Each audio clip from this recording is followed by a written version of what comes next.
তোমার মনে পারে আমার কাজের সাথে তোমার কাজের বেমিল থাকতে পারে, তোমার ধর্ম বর্ণ আমার সাথে পতাকা হাতে নিয়ে ঐক্যের গান গাই আমরা জীবন দিয়ে রাখতে হবে সেই পতাকার সম্মান।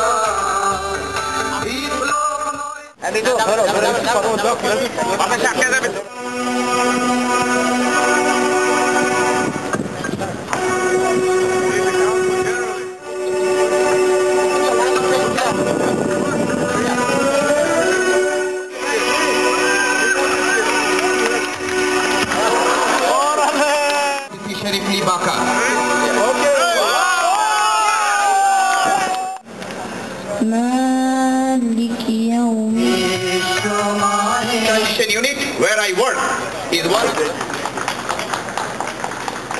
important occasion with the people who are living right within the Bangladesh society. This is the general is here from Bangladesh. He represents the nation here to be a bridge for public. It needs huge amount of money, time and effort to put together. Amir Hashim and Major Kutubi, who had contributed, member organizations of BAPLA will be able to. It's a great honor to be here with you this afternoon to attend this inauguration ceremony of the third annual parade of Bangladesh Unity Federation. Present, honorable guest. দরিদ্র হচ্ছে এবং লক্ষ্য করবেন যে ভূমিহীনের সংখ্যা বাংলাদেশে দিনের পর শেষ হয়ে যাচ্ছে।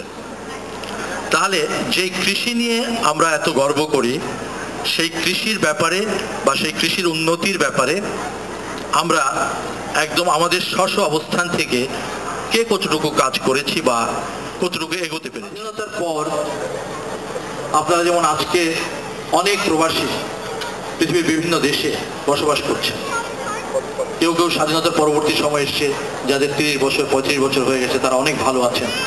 পরবর্তীতে অনেক গ্রামে গিয়ে দেখি কৃষকদের উৎপাদিত শস্য আমাদের শহরগুলোতে আসছে। আগে আপনি যে কোনো একটা গ্রামে গেলে একটা দুটো বাজার পেতেন, কিন্তু এখন আপনি দেখবেন ফসলের ন্যায্য হিস্সা কখনো কৃষকের কাছে যায় না। এবং আমি যেই কাজ করি সেই কাজ নিয়ে আপনাদের কাছে অনেক প্রশ্ন আছে, থাকতেই পারে। আমি খুব খুশি হব যে আমার এই বক্তব্য দীর্ঘায়িত না করে আপনারা যদি আমাকে প্রশ্ন করেন পলিটিক্সের বাইরে অন্য যে কোনো প্রশ্ন, আমার চ্যানেলের কমিটমেন্ট, আমার নিজস্ব কমিটমেন্ট, আমার কাজ, এই সমস্ত ইস্যুতে, তাহলে আমি সবচেয়ে বেশি খুশি হব। আমি ফ্লোর ওপেন করতে চাচ্ছি, আপনারা যে কোনো ধরনের প্রশ্ন। আপনাকে স্বাগত জানাচ্ছি আমাদের মধ্যে আসার জন্য, অনেক ধন্যবাদ।